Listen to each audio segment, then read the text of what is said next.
지식인사이드 구독자 여러분 안녕하세요. 저는 스포츠의학과 스포츠과학을 전공한 김병훈입니다. 제가 담당했던 선수들은 야구의 유현진, 김병현, 이정후 선수, 그리고 테니스에는 정현 선수, 서아프리카의 가봉 대통령을 관리했습니다.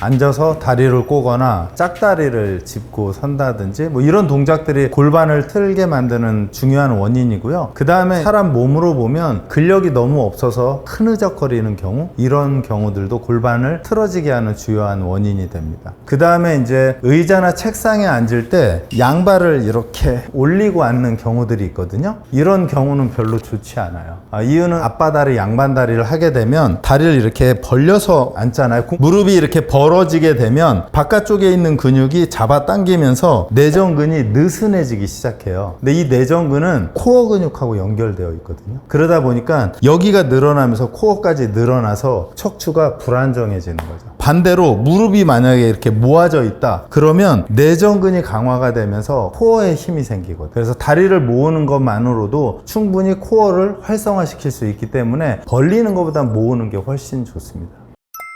제일 많이 나타나는 증상은 허리예요. 골반 위에 척추뼈가 올려져 있기 때문에 골반이 틀어지면 척추뼈가 한쪽으로 변형이 되거든요. 그래서 디스크가 생기거나 요통이 생기거든요. 골반이 직접적으로 통증이나 불편함을 나타내는 경우는 없고요. 대다수는 무릎 또는 허리가 불편한 걸로 가게 됩니다. 서서 할 수 있는 방법은 요 앞에 이렇게 만져보면 튀어나온 골반이 있거든요. 여기가 제 골반의 위치거든요. 거울로 봤을 때 양쪽 엄지손의 높이가 동일하면 골반이 아주 예쁘게 잘 정렬된 거고요. 예를 들어서 이렇게 틀어졌다면 내려간 쪽으로 골반이 이렇게 돌아간 거죠. 간단하게는 그렇게 볼 수 있고요. 그 다음에 두 번째로는 앞에서 봤을 때 양쪽 어깨가 수평으로 놓여져 있는지 또는 이렇게 틀어져 있는지, 이런 부분들이 혼자서 테스트하기 좋은 방식들입니다.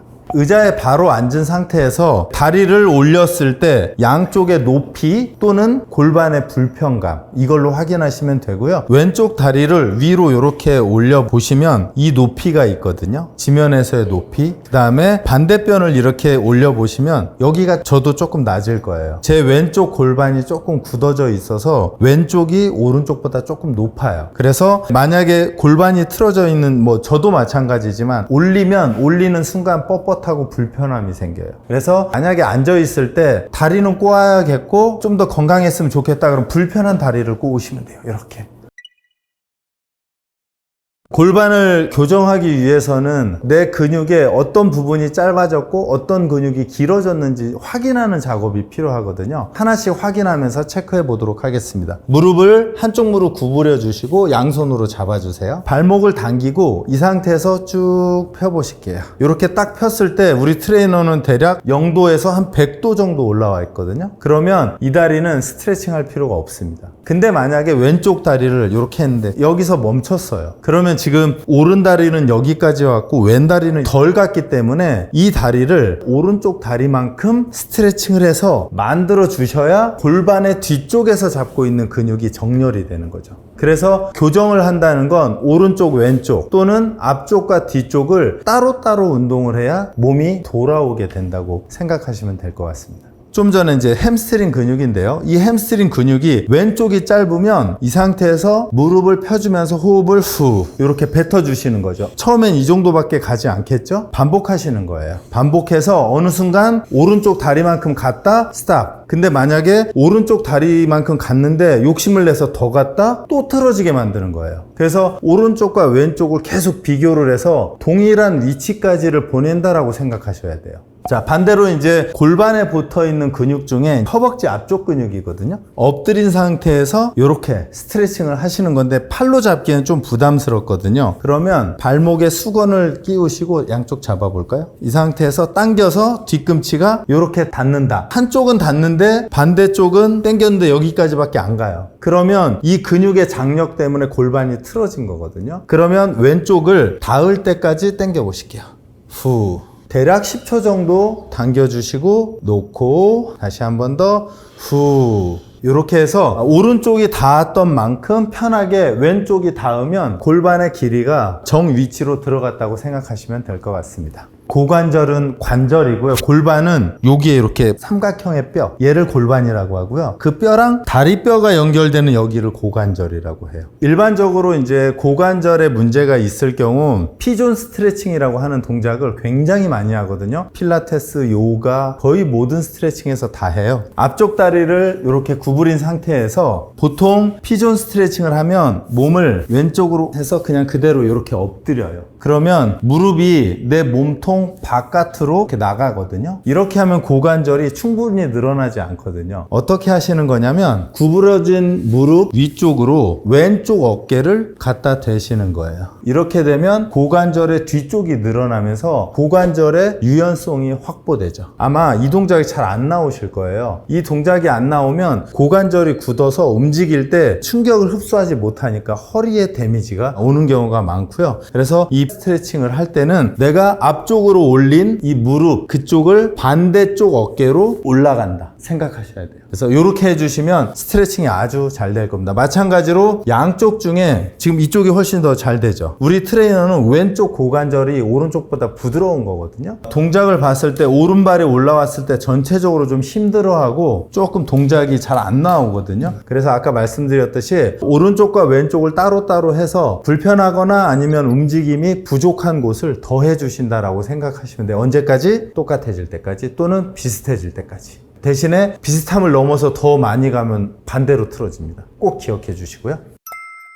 기본적으로는 별로입니다. 왜냐하면 체형이 틀어졌다는 건 한쪽으로 틀어진 거라 양발로 테스트하기는 좀 어렵고요. 그래서 제가 보여드린 스트레칭 모두 한쪽 다리씩 확인을 하는 거라 한쪽 다리씩 테스트를 하고 부족한 곳을 만드는 게 중요합니다. 몸이 틀어졌다는 건 조금 어렵긴 한데 3차원으로 틀어진 거예요. 예를 들면 제 어깨가 이렇게 틀어졌다는 건 평면으로 이렇게 움직인 것 같지만 사실은 그 안에서 옆으로도 움직였지만 회전도 했고 구부러지거나 펴지기도 한 거예요. 그래서 체형을 교정한다는 건 예를 들면 어깨, 허리, 골반 이 근육들을 어떤 근육이 짧고 어떤 근육이 길어졌는지를 찾아서 짧은 근육은 스트레칭을 하고 길어진 근육은 근력 운동을 하면서 천천히 잡아가야 되는 조금 더 복잡한 과정이라고 생각하시면 돼요. 그래서 체형, 자세가 틀어졌다는 어떻게 보면 내 몸에 나타나는 근육과 관절들의 총체적인 어떤 합이라고 보시면 좋을 것 같아요.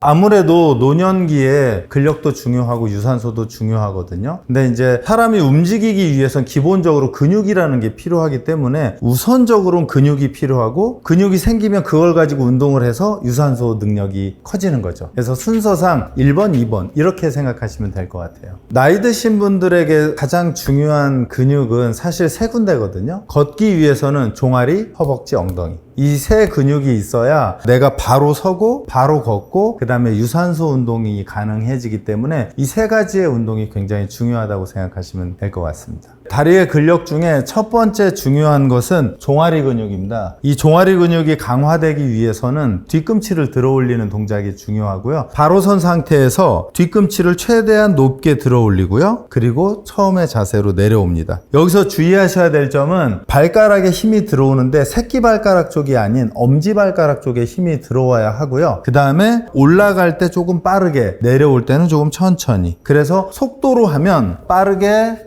천천히, 빠르게, 천천히. 그렇게 해서 운동을 하셨을 때 운동이 잘 되면 종아리의 안쪽에 자극이 되고요. 만약에 운동이 잘못됐다 그러면 이쪽으로 자극이 와요. 그러면 운동을 잘못하고 계신 거거든요. 그걸로 체크하시면 되고 그 다음에 뒤꿈치 들어 올리기를 했을 때 건강하다면 30개 정도를 하실 수 있어야 돼요. 그러면 내가 걷거나 움직이는데 종아리가 충분한 근력을 가지고 있다 이렇게 생각하시면 될 것 같습니다. 그 다음에 이제 스쿼트라고 하는 동작인데요. 허벅지와 엉덩이 근육을 사용하는 동작이거든요. 넘어지실 수 있으니까 탁자나 테이블 또는 이런 단단한 구조물을 잡고 하시는 게 좋고요. 발은 어깨 넓이로 벌려주시면 되고 마찬가지로 천천히 앉아서 이 엉덩이가 지면과 수평해질 때까지 천천히 내려오고요. 그 다음에 올라갑니다. 올라가서 쓰면 허벅지, 엉덩이, 복부까지 힘을 딱 줘서 수직 상태를 만드시고요. 그리고 다시 내려오시는 거예요. 마찬가지로 내려올 땐 천천히, 올라갈 땐 조금 빠르게. 천천히 내려가는 이유는 허벅지와 엉덩이에 내려가면서 에너지를 모았다가 올라오면서 그 에너지를 폭발시키면서 운동을 하게 되는 건데요. 만약에 운동을 잘못하신다 그러면 어떻게 하시냐면 이렇게 스쿼트를 하시는 건 노동입니다. 이렇게 하시면 절대로 안 돼요. 애석하게도 운동은 힘들면 힘들수록 좋은 동작입니다. 그래서 운동하신 분들은 아마 아시겠지만 힘들어지면 속도가 빨라져요. 통제하지 못하고요. 그래서 통제된 상황 속에서 내가 컨트롤이 돼야 운동이고요. 혹시 스키장 가보신 분들은 슬로프에 밀려서 내려오는 거는 내가 스키를 타는 게 아니라 스키가 날 끌고 가는 거고요. 슬로프에서 내가 속도를 조절하는 건 내가 그 스키를 통제하는 거거든요. 우리 몸도 내가 통제하는 상태에서가 운동이고요. 통제하지 못하면 어떻게 보면 노동을 하고 있는 거라고 생각하시면 될 것 같습니다. 단순하게 근력만 생겨서는 건강하기 어렵거든요. 그래서 균형이라는 동작이 좀 필요하고요. 균형을 위해서는 양발 벌려 보실게요. 집에 우산 같은 거 있으시면 살짝 한 손으로 이렇게 잡아주시고요. 잡은 상태에서 뒤꿈치를 들어 올려서 쭉 일어납니다. 그리고 이 스틱에 기대지 마시고 살짝만 대면 지금 균형을 잡기 위해서 엄청난 운동을 하고 있거든요. 만약에 이 상태에서 10초에서 20초 잘 서 있다. 그러면 어떻게 하냐면 천천히 스쿼트를 해요. 아주 천천히 내려갔다가 뒤꿈치는 떨어뜨린 상태에서 그다음에 천천히 일어나요. 아까 말씀드렸듯이 통제된 상태에서 움직임이 있어야지 그냥 밀려갔다 밀려오면 운동이 안 되거든요. 내가 정한 속도로 내려가고 내가 정한 속도로 올라오시면 돼요. 아마 이 동작은 집에서 운동하신 분들 중에 난이도가 꽤 높으신 분들이 해주시면 좋을 것 같습니다.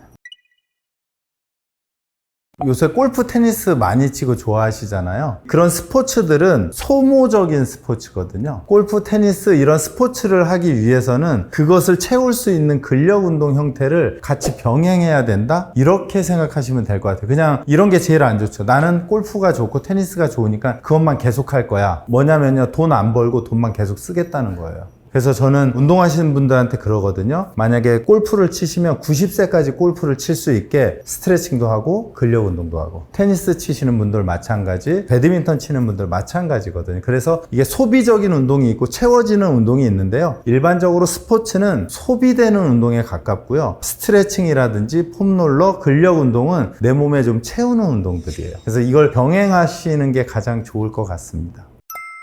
등산 좋죠. 등산 좋은데요. 등산을 잘못해서 그렇죠. 예를 들어서 산을 올라가는 동작을 내가 잘못했다거나 내려오는 동작을 잘못했다거나 또는 내가 이겨낼 수 없는 경사진 산을 무리해서 올라갔다거나 이런 부분들이 부상을 만들거든요. 그래서 체력에 맞는 산을 고르고 그 다음에 나의 체력에 맞는 시간을 선택해서 운동을 하신다면 등산 정말 좋습니다. 아무래도 등산은 하체 운동에 조금 집중되어 있는 거라 등산 갔다 오셔서 팔굽혀펴기라든지 코어 운동이라 이런 것들을 좀 병행하시면 좋을 것 같은데 상체 쪽 운동을 좀 해주시면 좋겠다. 스트레칭하고 상체 쪽 운동. 저는 직업이 운동인데 저도 운동 어렵고요. 하기 싫고요. 어제 저도 간신히 했거든요. 그래서 사람의 인내력은 그렇게 좋지 않다. 저는 그렇게 생각하거든요. 그래서 만약에 인스타를 하시거나 친구들, 가족의 모임들이 있다면 담배를 끊듯이 공표하는 게 좋을 것 같아요. 나 일주일에 몇 번 운동할 거야? 그러면 내가 운동하는 대로 우리 단톡에다가 운동했는지 올려놓을게. 이렇게 해서 누군가의 감시를 받는 듯한 느낌이 있어야 운동을 규칙적으로 하거든요. 아마 그거를 한 3개월만 하면 그 다음부터는 자동적으로 가거든요.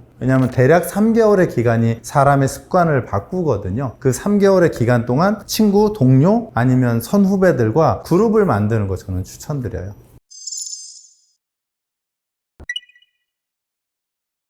허리는요, 만약에 제가 손을 이렇게 움직일 때 팔이 움직이지만 사실 첫 번째 움직임은 코어에서 먼저 일어나거든요. 근데 만약에 이게 깨지면 상체와 하체가 분리되는 형태가 되니까요, 허리가 느슨해지기 시작해요. 움직임이 생기면 생길수록. 그래서 코어가 건강하지 않은 상태에서 팔다리가 건강하다면 아마도 전신이 망가지게 될 최초의 시작이라고 보시면 될 것 같아요. 코어는 일반적으로는 배꼽에서 골반 사이 이 정도를 코어라고 하거든요. 좀 더 크게 보면 팔과 다리를 뺀 나머지를 코어라고 해요. 그래서 이제 일반 피트니스 클럽이나 헬스 클럽에서 코어 운동이 하기 힘들어요. 고통스럽고. 그래서 팔다리 운동만 하거든요. 그러다 보니 팔과 다리는 강해서 힘이 바깥쪽으로 가는데 코어가 이 팔다리를 잡을 힘이 없다 보니 허리가 계속해서 약해지는 경우들이 많죠. 우선 책적으로 보면 허리 통증은 거의 전 국민이 다 가지고 있는 거고요. 그 중에 대다수는 특별한 조치를 안 해도 통증이 사라진다. 이렇게 되어 있어요. 근데 우리가 허리 통증, 요통을 바라볼 때 통증이 중요하긴 하지만 내가 움직일 수 있는 범위와 움직임이 가능한지를 확인하는 게 더 중요하거든요. 통증은 시간이 지나면 줄어들지만 움직임의 범위라든지 움직임의 퀄리티, 질적인 부분들은 내가 관리하지 않으면 원래 좋았던 동작으로 되돌아가지 않거든요.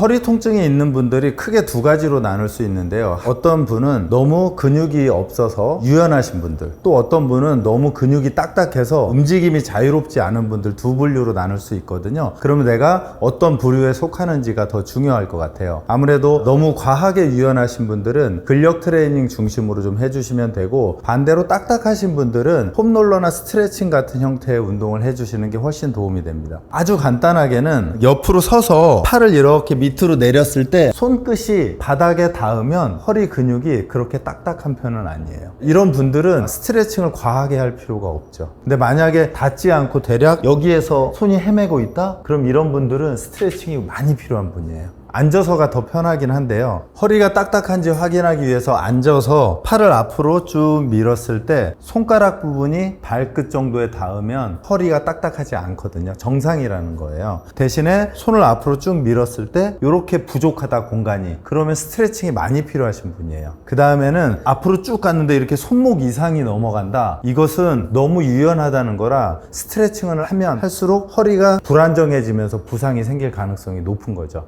그 다음에 두 번째는 허리는 이렇게 회전을 하면서도 스트레스를 받게 되는데요. 무릎을 구부린 상태에서 반대편으로 넘겨주시고 왼손으로 무릎을 잡습니다. 그리고 나서 살짝 힘을 써서 오른쪽 어깨를 바닥에 이렇게 붙였을 때 우리 트레이너처럼 무릎이 닿고 어깨가 닿으면 이분도 스트레칭이 많이 필요하지 않죠. 근데 만약에 어깨가 이렇게 떨어져 있다, 그러면 스트레칭이 많이 필요한 분이고요. 힘을 들이지 않아도 그냥 어깨가 바닥에 이렇게 툭 떨어져 있다, 이런 분들은 사실 근력 트레이닝이 필요하다고 생각하시면 될 것 같습니다. 이게 좌우기 때문에 오른쪽 한번 확인해 보시고 왼쪽 한번 확인해 보셔서 필요한 스트레칭은 하고, 그렇지 않으면 그 스트레칭을 안 해도 좋을 것 같습니다. 허리 스트레칭을 할 때 두 발을 다 펴고 스트레칭을 하면 허리에 좀 부담이 생기거든요. 그래서 한쪽 발을 이렇게 올려주셔서 반대쪽 무릎이 구부러지지 않게 해주시고요. 발목 살짝 당겨주시고, 이 스트레칭을 할 때 대체적으로 어떻게 잘못하냐면요, 허리는 두고 등이 이렇게 구부러져서 이렇게 스트레칭을 해요. 이렇게 스트레칭을 하면 허리하고 골반이 늘어나는 게 아니라 등이 늘어나거든요. 그래서 이런 자세는 좋지 못하고요. 반대로 가슴을 펴고요, 양손을 엉덩이 뒤에, 이 상태에서요 배꼽 주변을 앞쪽으로 민다고 생각하시면 스트레칭이 햄스트링이라고 하는 엉덩이 뒤쪽으로 돼요.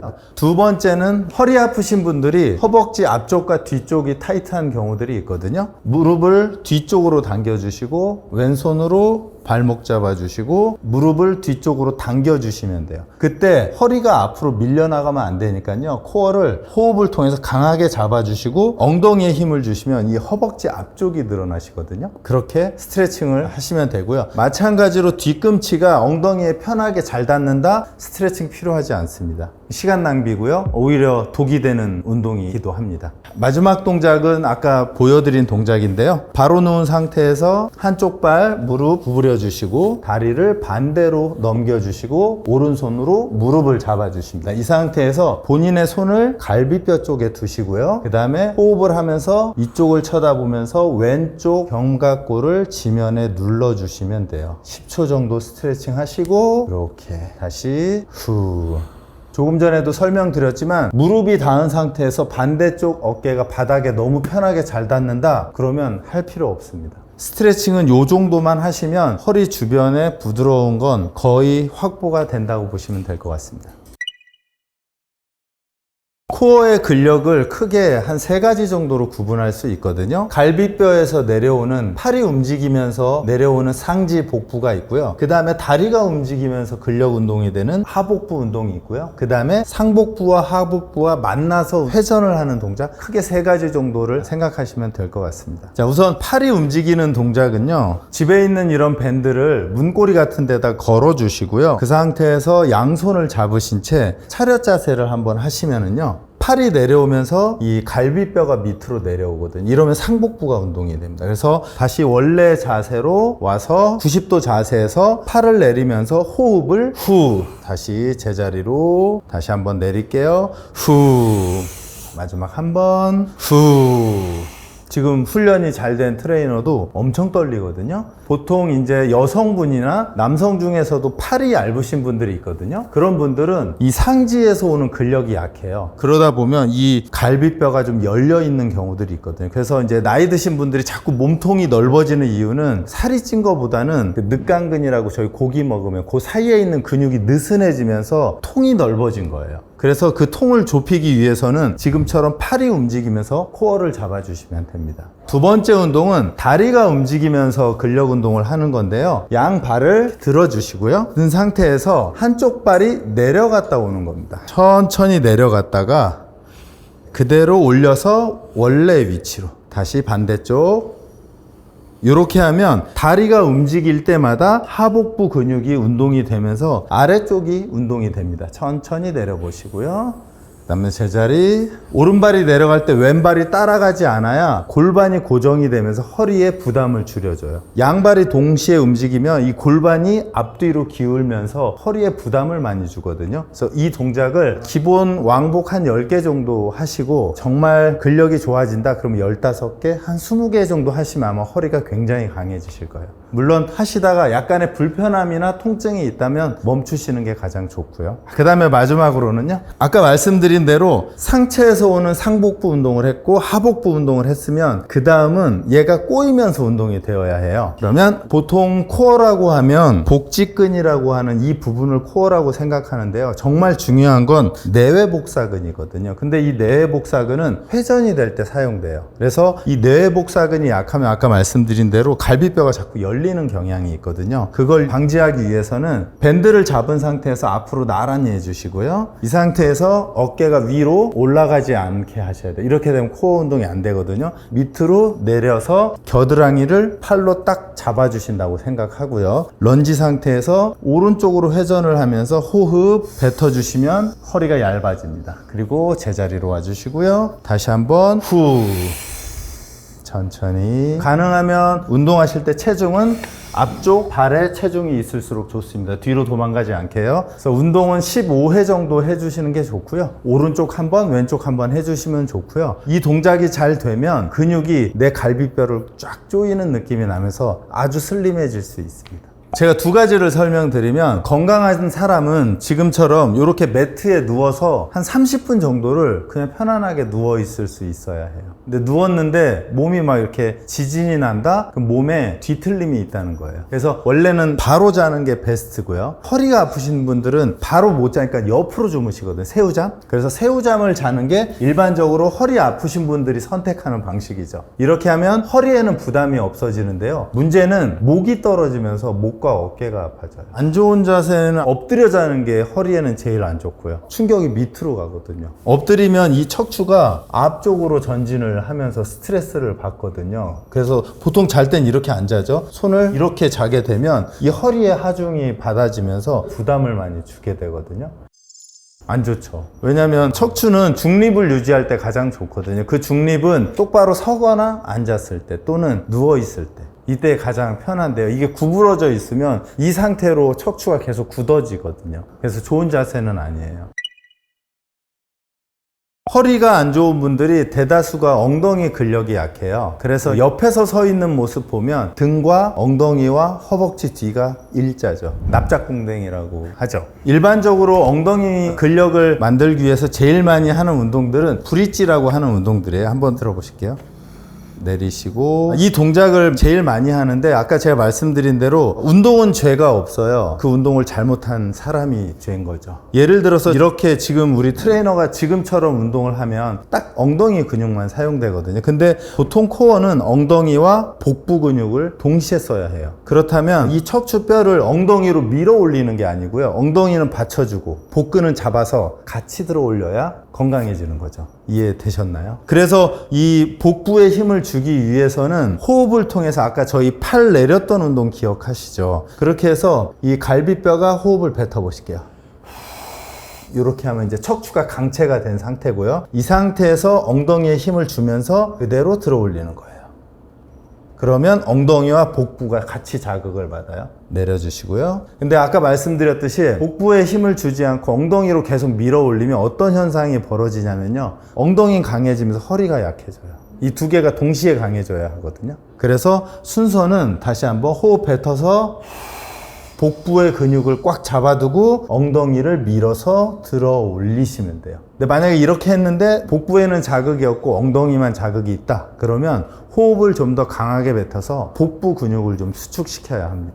만약에 조금 전에 운동을 한 것처럼 양 발을 들어 올렸을 때 괜찮다, 너무 쉬운데? 라고 생각이 드시는, 혹시 운동을 잘 하시는 분들은 한쪽 무릎을 당겨 두시고요, 이렇게 잡습니다. 반대손으로도 잡아주시고요. 이 상태에서 똑같이 호흡 뱉어주시고 오른발로 밀어 올리시면 불안정성이 생기면서 코어가 만들어지거든요. 천천히 내려오시고 그 다음에 올려보시고요. 올려서 무릎에서 엉덩이, 어깨까지 일직선이 될 때까지 올려주시고 내리고. 그래서 보통 운동은 15회 정도 반복하시고요. 혹시 내가 엉덩이가 좀 강하다 라고 생각하면 꼭 도전해 보시기 바랍니다. 아마 애플 힙을 만드실 수 있을 거예요. 저희가 엉덩이 운동 일반적으로 허리가 아프거나 강화를 시킬 때 이렇게 옆으로 누워서 하는 엉덩이 운동을 많이 하거든요. 근데 제가 본 대다수의 분들은 거의 옆으로 다리를 들어 올리는 동작을 잘못하는 경우가 많아요. 대체적으로 들어 올릴 때 이렇게 들어 올리면 다리와 이 몸통이 시옷자가 되면 잘못 들어 올리는 거거든요. 들어 올려 보실게요. 이렇게 되면 엉덩이 근육이 아니고요, 이 앞쪽에 있는 그 TFL이라고 하는 근육이 작동이 되거든요. 근데 이 근육이 딱딱해지면 허리가 불편해져요. 그래서 이 동작을 하실 때는 꼭 신경 쓰셔야 할 것은, 옷들 보면 이 주머니 보이시죠? 이 주머니 근처가 자극을 받으면 잘못하시는 거고요. 이 뒷주머니 쪽 있죠? 뒷주머니에 있는 근육들이 자극을 받으셔야 돼요. 그래서 이 동작에서는 발을 최대한 뒤쪽으로 보내서 발끝부터 어깨까지가 최소한 직선은 만들어져야 되고요. 이 상태에서 들어 올리시면 돼요. 들어 올릴 때 위치는 여기가 자극이 받아야 돼요. 또 하시면서 조금 주의하셔야 될 점, 힘이 없으면 이 골반이 이렇게 뒤로 넘어지거든요. 수직으로 딱 서 있어야 뒤쪽이 자극을 받습니다. 그래서 다리를 뒤쪽으로, 그 상태에서 위로 올려주시는 거예요.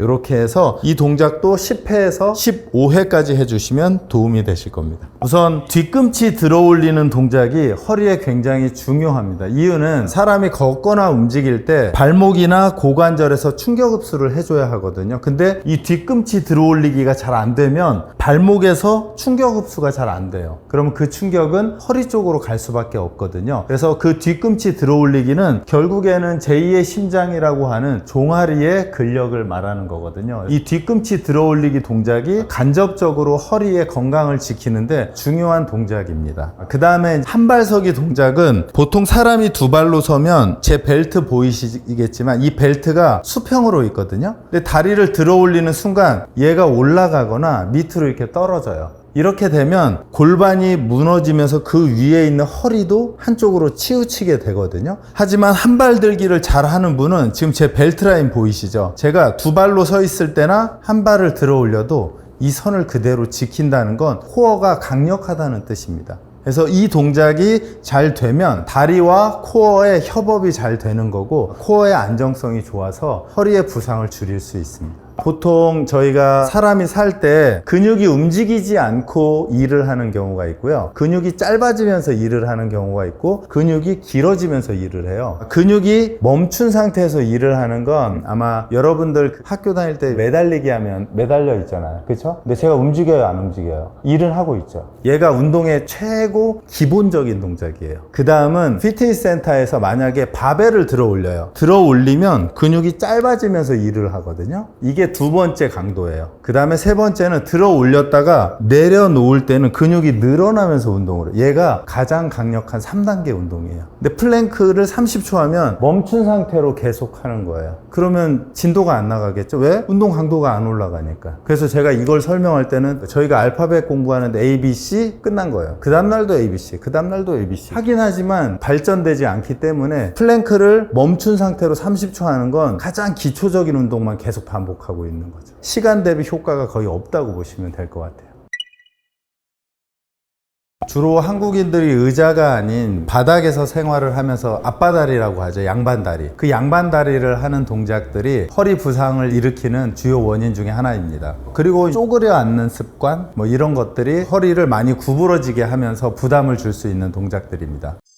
예를 들면 내가 유연한데 계속해서 스트레칭류의 운동을 한다면 운동을 하는 것보다 안 하는 게 더 나을 정도로 위험한 동작이라고도 할 수 있습니다. 반대로 몸이 딱딱하신 분들은 근력 트레이닝을 통해서 몸을 더 딱딱하게 만들면 허리를 더 부담스럽게 만들기 때문에 그런 동작도 사실은 하면 안 되거든요. 그래서 어떤 일반적인 하나의 운동이 몸에 데미지를 준다기보다는 내 체형에 맞는 운동을 하는 것이 제가 볼 때는 허리의 부담을 줄여주는 운동이라고 생각하시면 될 것 같습니다. 두 번째는 사람의 코어를 360도로 허리를 동그랗게 봤을 때 어느 특정 부위만 타겟팅해서 운동을 하는 것은 조금 더 위험하고 부상을 만들 가능성이 높다고 생각하시면 될 것 같아요. 예를 들면 데드버그라든지 엎드려서 팔과 다리를 드는 동작의 운동들을 할 때 허리에 이 뒤쪽만 사용하는 경우가 그렇거든요. 그러면 뒤쪽은 계속해서 딱딱해지고 앞쪽은 계속해서 느슨해지다 보면 밸런스가 깨지면서 허리의 부상을 더 가속화시킬 수 있습니다.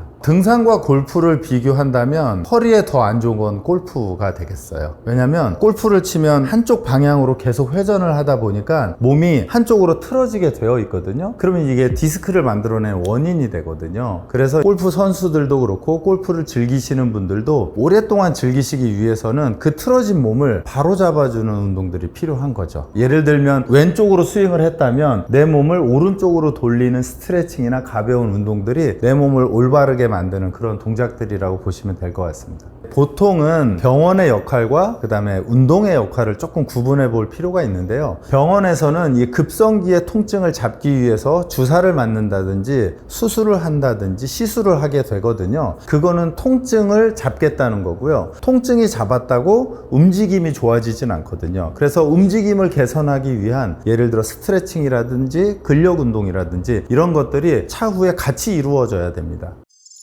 허리 부상이나 허리 통증에서 일반적으로는 통증 지수라는 게 있거든요. 하나도 안 아픈 게 0, 죽을 것처럼 아픈 게 10 이렇게 구분을 했을 때 내가 참을 수 없는 고통 속에 있다면 병원을 빠르게 방문해야 될 것 같고요. 또는 2주, 3주 연속된 통증을 계속해서 가지고 있다면 병원에 가야 될 것 같아요. 하지만 간헐적으로 불편함이 있다 없다 하는 것들은 제가 봤을 땐 대체적으로 스트레칭이나 근력 운동을 통해서 조금 본인이 스스로 개선해야 될 어떤 관리 대상이라고 생각하시는 게 좋을 것 같습니다. 단백질 보충제는 삼시세끼를 맛마시든 입맛이 잘 없어서 못 드시면 도움이 되지만 삼시세끼를 규칙적으로 또는 영양 있게 잘 드시는 분은 크게 도움이 안 됩니다. 이유는 일반적으로 이제 근육은 단백질을 저장하는 창고거든요. 근데 창고의 규모가 작은데 물건을 계속 갖다 놓는다고 이 창고 안에 단백질이 들어가질 않아요. 그래서 만약에 내가 근육을 키우겠다 그러면 운동을 하면서 보충제를 조금씩 드시는, 그러니까 제가 볼 때는 창고를 넓히는 게 먼저고요. 넓혔더니 단백질이 부족해요. 그러면 추가적으로 단백질을 공급해 주는 게 제가 볼 땐 순서라고 생각됩니다. 제가 처음에 말씀드린 부분인데요. 이 허리는 인체에서 가장 중요한 곳이에요. 근데 제 주변에 지인들도 그렇고 허리 운동이 가장 하기 싫어요. 이유는 힘든데 별로 보여지지도 않아요. 왜냐하면 식스팩을 계속 보여주고 다닐 수가 없거든요. 그래서 주로 팔과 다리 운동을 하게 되는데요. 운동을 만약에 꾸준히 하신다면 코어를 먼저 하시고 그 다음에 팔다리 운동을 하셔야 돼요. 왜냐하면 코어가 영어로 여기이기도 하지만 코어는 핵심이거든요. 우리 인체의 핵심인 코어가 건강해져야 사지가 건강해집니다. 그래서 운동을 가신다면 꼭 코어를 먼저 하시고 운동을 하시면 도움이 될 것 같습니다.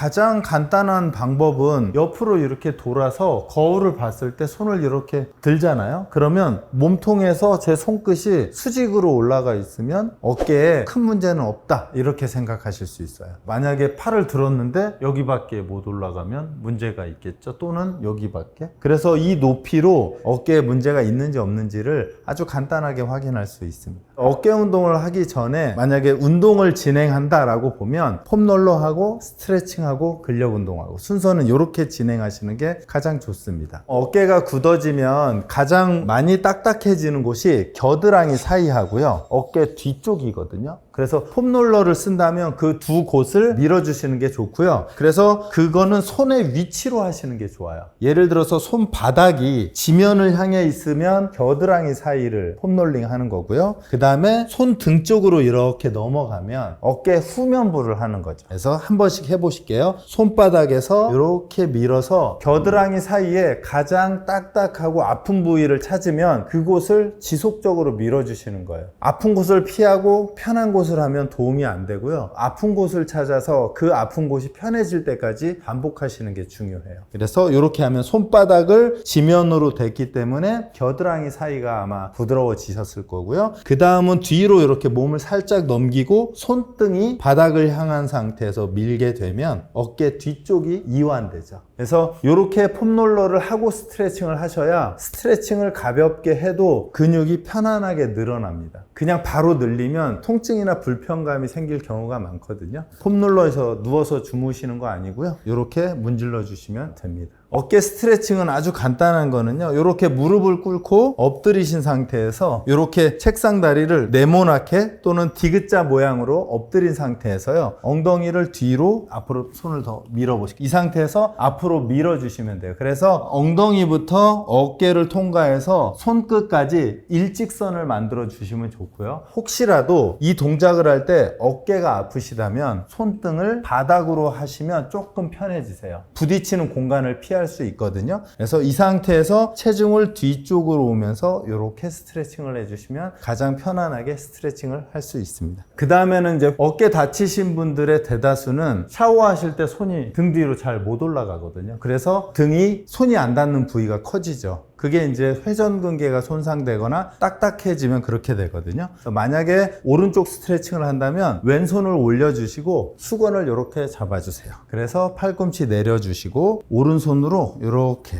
잡으신 다음에 왼손으로 끌고 올라가시는 거예요. 이렇게 했을 때 천천히 내리실게요.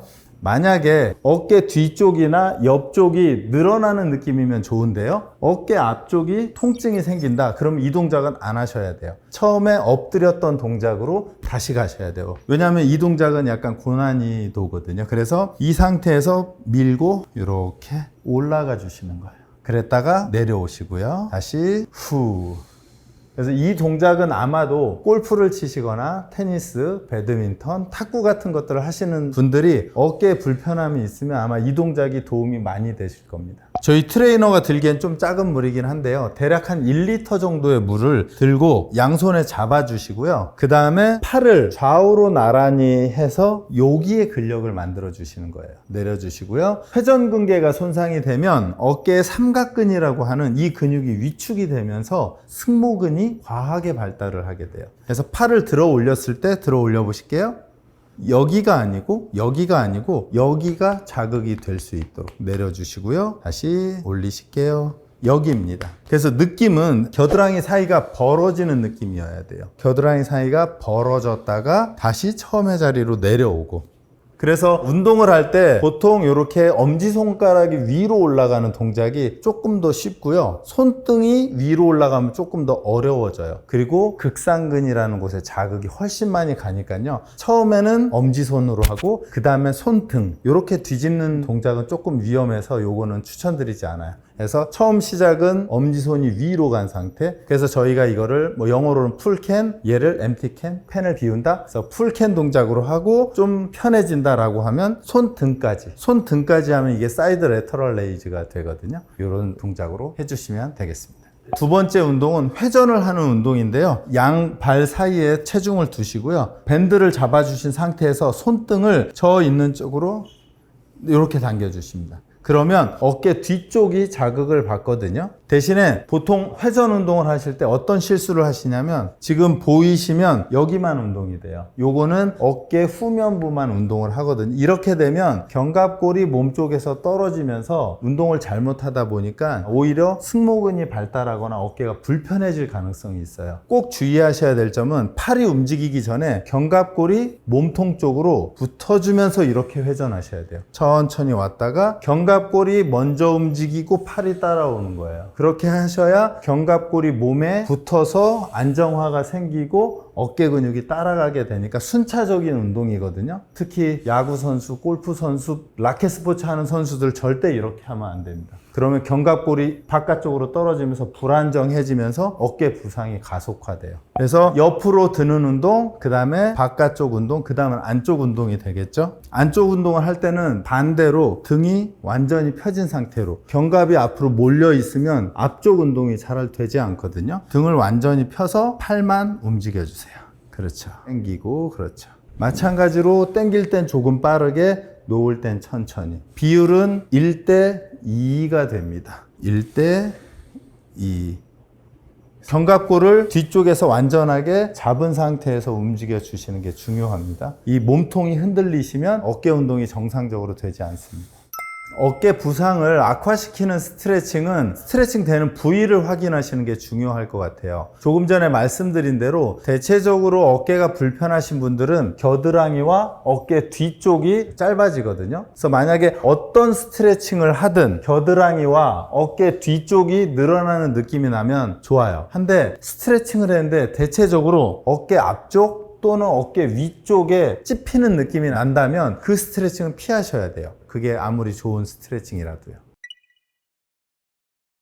어깨 부상은 여러 가지가 있긴 한데요. 거의 처음에 시작은 회전근개라고 하는 그 회전근개의 손상에서 생기는 경우가 거의 대부분입니다. 어깨뼈가 있으면 측면에서 이렇게 보면 이 어깨뼈를 이렇게 잡고 있는 아주 작은 근육이에요. 그래서 그 근육이 이 팔이 회전을 할 때 작용을 한다. 그래서 회전근개라고 합니다. 오십견은 크게 보면 두 가지의 원인으로 생기는데요. 그 첫 번째는 조금 전에 말씀드린 회전근개가 손상되면서 오십견이 되는 경우가 있고요. 그 다음에 특발성이라고 해서 이유 없이 그냥 염증이 생기면서 오십견이 생기는 경우가 있어요. 그래서 그 두 가지가 조금 다릅니다. 아픈 양상보다는 속도 차가 있다고 보시면 될 것 같아요. 회전근개는 서서히 안 좋아지는 거고요. 오십견이 생기는 위치는 거의 동일한데 오십견이 생기는 속도가 염증에 의한 거는 며칠, 1, 2개월 사이에 그냥 나빠지는 증상이 완전히 다르다고 보시면 될 것 같아요. 일반적으로 부상이 생기면 초기에 이제 급성기라고 하거든요. 통증이 심하거나 아니면 다친 부위가 염증이 가라앉고 손상이 회복될 때까지는 움직이지 않는 게 좋아요. 하지만 통증이 없어지고 나면 움직여서 원래 움직였던 범위들을 찾는 게 순서적으로 하셔야 되는데 안 움직이면 굳어지면서 아까 말씀드린 오십견이 생길 가능성이 높아지는 거죠.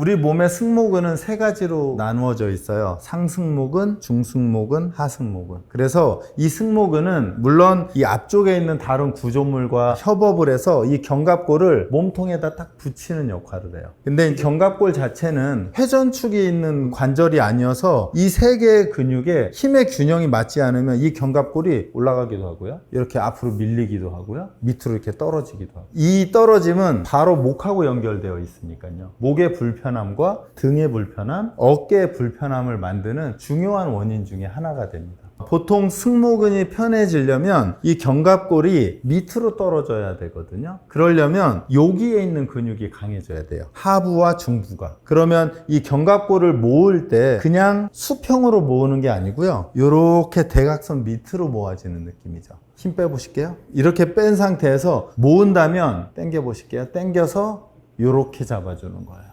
요렇게 제 손이 가 있는 요렇게 힘을 주시는 거예요. 요렇게. 우선은 가슴을 펴는 게 첫 번째예요. 가슴이 펴져야 이 승모근이 견갑골이 밑으로 떨어지게 돼 있거든요. 왜냐하면 원을 그리면 가장 높은 꼭지점이 여기가 되잖아요. 그러면 여기서 흘러내릴 수밖에 없죠. 흘러내리지 않으려면 얘가 완전하게 펴진 상태가 되고요. 그 상태에서 견갑골이 뒤쪽으로 이렇게 모여주셔야 돼요.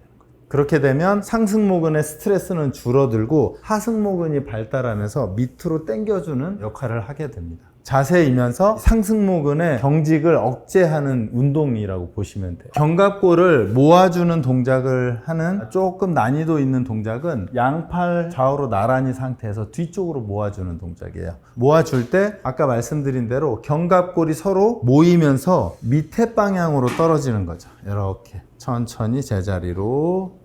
그래서 저는 이쪽 손을 잡고 이 견갑골이 뒤로 모이게 되는 거고요. 여기에 너무 힘이 들어가지 않게 해주시면 돼요. 등 요 사이. 그래서 만약에 집에서 가족끼리 하면 요 견갑골 사이에 손을 이렇게 대고요. 견갑골로 서로 이렇게 꽉 물어달라고 하시면 돼요. 그리고 이 위를 한번 만져보시고 딱딱해지면 밑으로 더 내려달라고 요구를 하시면 돼요. 이 두 가지만 하시면 집에서 가족끼리 충분히 하실 수 있죠. 그렇죠. 이렇게 조여주고 그래서 근육의 수축 위치는 이렇게 내시는 거예요.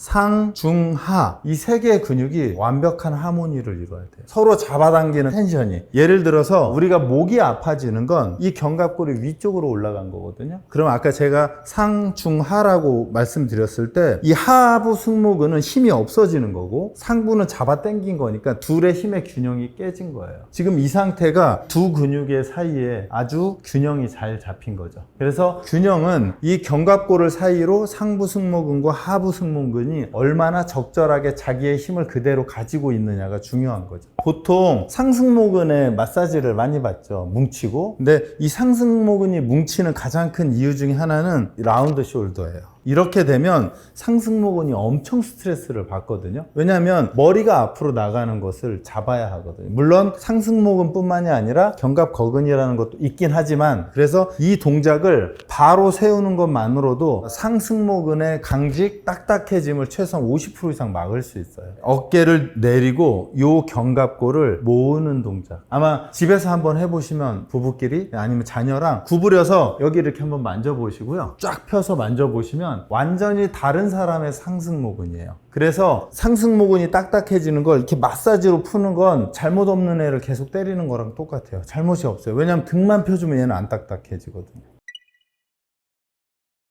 쇄골하근이 앞에 보이는 이 쇄골 있죠? 그 바로 밑에 있는 근육이거든요. 그래서 이제 보통 라운드 숄더가 되거나 몸이 약간 이렇게 허그돼 있는 상태에서 그 근육이 계속 짧아져요. 그래서 이제 그 근육이 아마 짧아진 상태에서 뻐근함을 유발할 가능성이 크거든요. 가장 간단한 거는 스트레칭 하는 동작인데요. 그 스트레칭을 혼자서 하면 열중셔에서 깍지 껴서 쭉 펴는 동작? 이 동작을 해주면 쇄골하근하고 가슴이 늘어나면서 편안해지죠. 그래서 예전에 나이 드신 분들이 이렇게 뒷짐지고 다니잖아요. 이게 가슴을 좀 피려고 하는 그런 동작들이고 이 동작이 쇄골하근을 조금 더 편안하게 만들어주는 동작이라고 보시면 되겠습니다.